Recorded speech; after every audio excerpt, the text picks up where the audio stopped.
Mr. Bond. Well, that was a bit daft, wasn't it?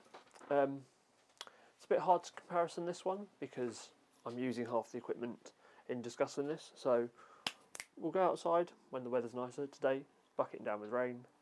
It's another reason I've done, as I explained in the last video, I'm doing this to get ahead and to use up time. So outfits, hair's going to change a bit in some of the shots.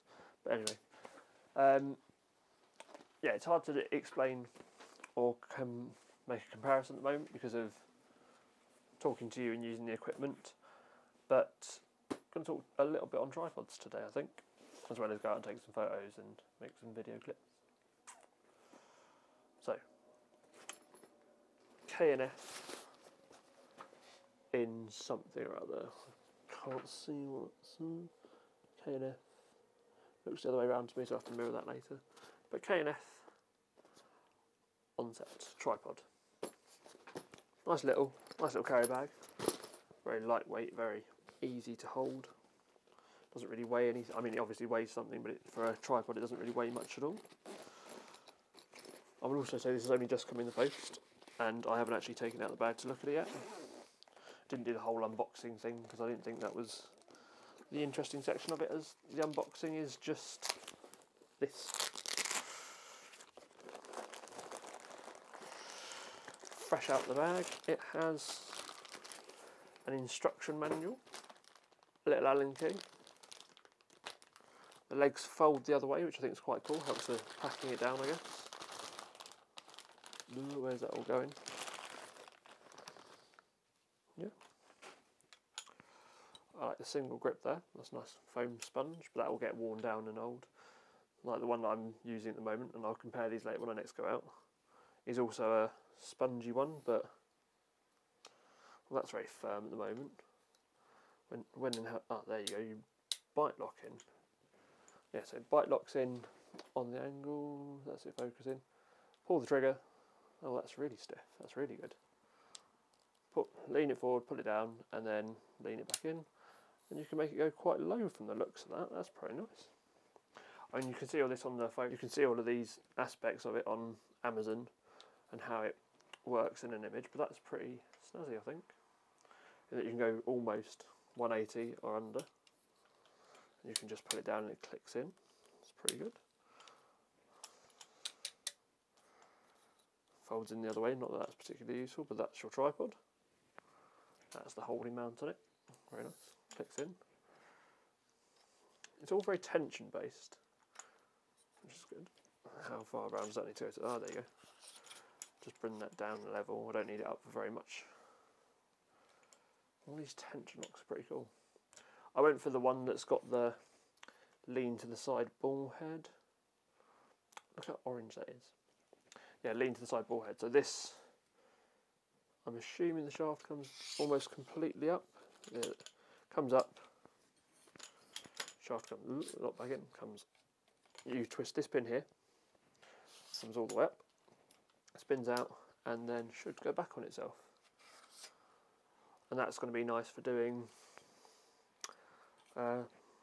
downhill sort of viewing shots, or like bugs or things at different angles. It's got a very similar plate system to the camera that I'm using at the moment.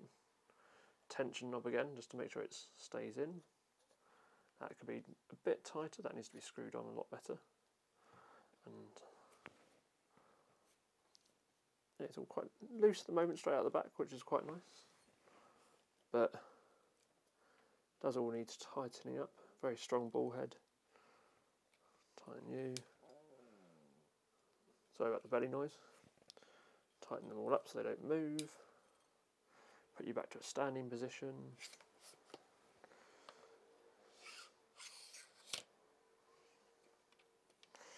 An underbag so I can weigh it down with a sandbag, which will be useful if I do outdoorsy shoots. Little sandbag holder when I get to do bugs and micro stuff.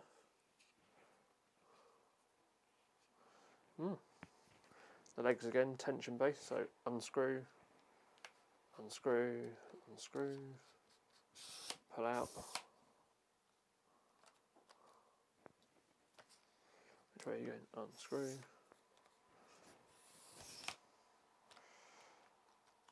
feels very sturdy, obviously when it's tightened up.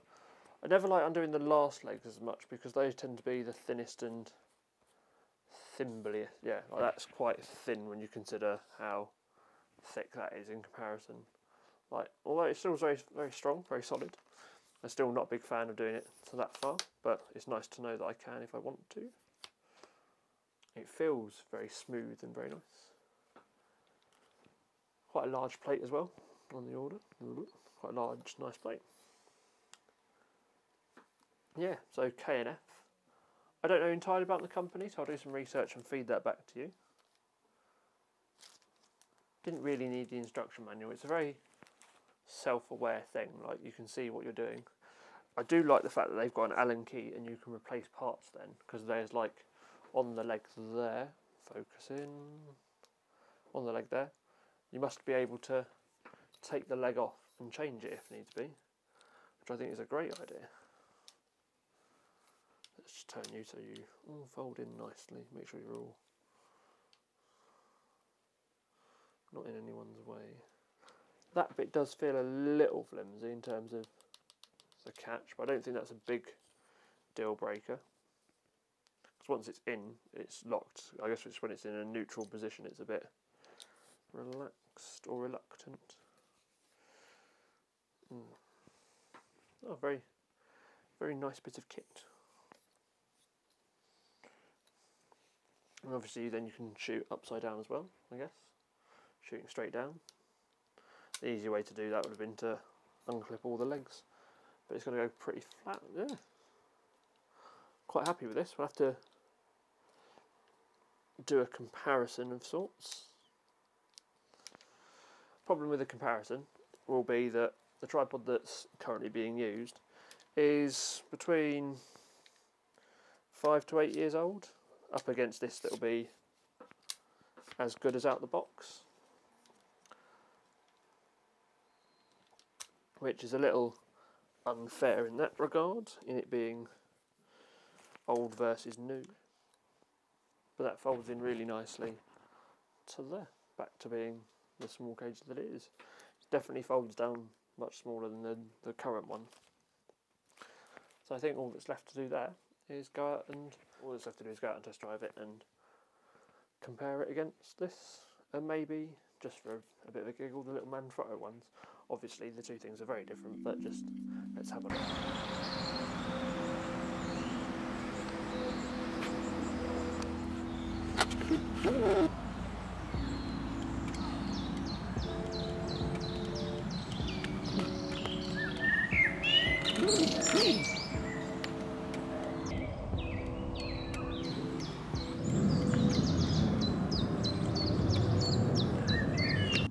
So, I wanted to go over the benefits of tripods. Why do you use them? Well, I'm out in the field. There's a pond that used to be an open gate, but I think is now closed for educational purposes. But there's nothing actually stopping me from photographing from the other side, so that's what I'm going to do. There's no signs up to, so it's all good.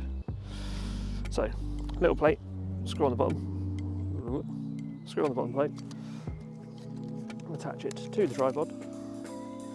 Now, different tripods will have different maximum weights, different minimum weights, different capacities. These K&F ones, quite good, reasonably sturdy. I might lower it a tiny bit just to make it a bit more sturdier. There. And as you can probably tell from just looking at the cameras, the mirrorless and the DSLR are definitely two different weights and two different capacities. The lens on that is tiny, the lens on the DSLR is rather big, rather bulky, rather in the way. Not in the way, just heavy. So the benefits of using one over the other is, this one isn't from Amazon. Well, it was from Amazon, but it wasn't like their £10 mobile phone tripods. I wouldn't recommend using that with heavier cameras or heavier kit, because they'll just fly over and smash into a million pieces. The legs will come off. The brace doesn't work, and it just doesn't look good. Or doesn't look good, you know. It's reasonably sturdy, heavy to the ground.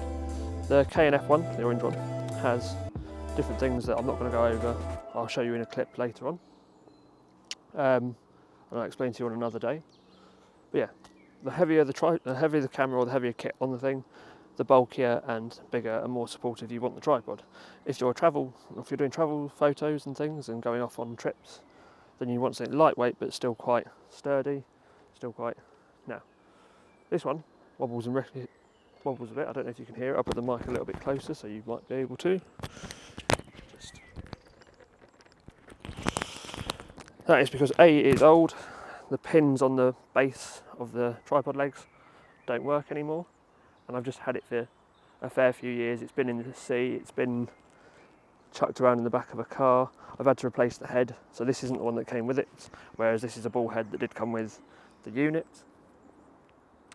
The comparisons, this one is currently taller, but if I extended the head and took out the bottom legs, which I said I don't tend to do, I have done it on this one, but I haven't done it on the K&F one. This would then be up here and marrying up to the image nicely. There is a pigeons head. Balance off the photo, there is a spirit level just under the camera, but I have not used it, which is a bit of a waste of a ball head, or of a spirit level I should say. I'm looking through the photos I took the other day of skateboarding. Would have been probably better to do that there and then. It does make for a nice base, it's not wobbly. I can put it on the timer if there was something long I wanted to capture. But yeah, tripods. Camera body sits on a plate, which then attaches to the main head of the tripod. Tripod's main neck, this allows it to come out this way, and then I can photograph things going down, or if I put it on the ground I can photograph things level. If I was photographing over like the seafront and the tide was coming in, I could put it just above the water level, very well held in. That's quite a strong bolt, extension, tripod legs. So as I was saying, on this leg I have left the base foot in, and on this one I've put it out. If you looked at the clip earlier of me setting up this one's legs, you saw how stiff and old it was. That's because over time, again where it's been in the sea, which isn't very recommendable for anything metal, the pins and bolts have gotten all scratched up and rusty, and that you can clean them, but the more time you put metal in the water, the more rust it'll get over time. There's a bug on that one, just a little fly. It does explain how to lock and free it on this one, where it doesn't so much on there, or it is, but it's just very faintly in on the side of that. Smaller base, smaller unit, holds on there nicely. Now tripods are one of those things where it doesn't really matter which ones, they've only got one function, a bit like a camera. At the end of the day, it doesn't matter what camera you have, it matters how you use it and what you intend to do with it. You know, if you're photographing sports, a monopod, which this one detaches to be, and I think that one used to. What I mean by used to is that, as I said earlier, it is old and flaked off, and some of the units are all stuck in together and don't want to come apart or work. So that stops that one from working. Yeah, they've only got one real use to them, is to stabilise an image for what you're doing. They're both quite relatively simple to pack down and pack away. Yeah, just flip the catch, push them in. As you can see, they're still a bit tight and dense from years of ungood use. It's been a good workhorse, I'm not complaining about it, I'm just saying that over time it's been a bit worn down and torn. K&Fs, from all the other reviews I've seen of it and what I'm intending to photograph and use and shoot it with, is going to be a good make. They've got a nice range, so they've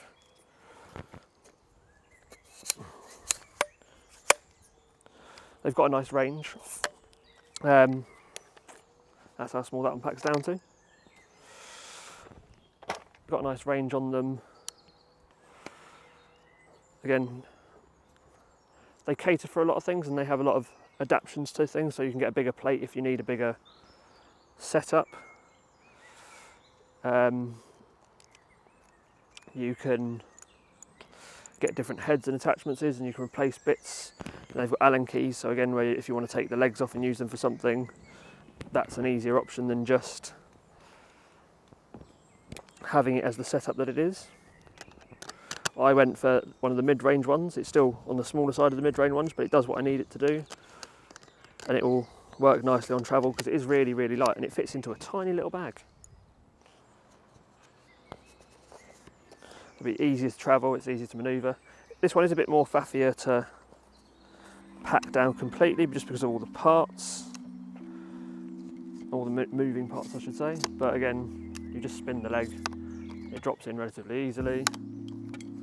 Tighten back up, you can do it with one hand, that's quite nice. I would recommend, now some people, you know, hand shoot everything regardless of whether it's architectural, nature. It's really more down to what you think you need and could use.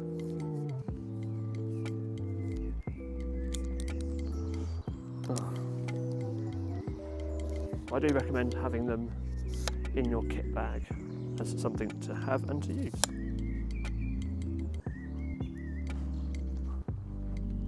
So yeah, it's packed down to about the same size as my photo bag. So yeah, again, it is packed down to about the same size as my photo bag. The other tripod is a little bit larger. This bag originally came with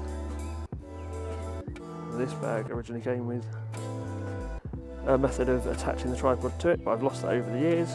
But now this little bag comes with it, I can just attach that handle to the shoulder strap or to the side straps and use it for that. But yeah, tripods. Enjoy.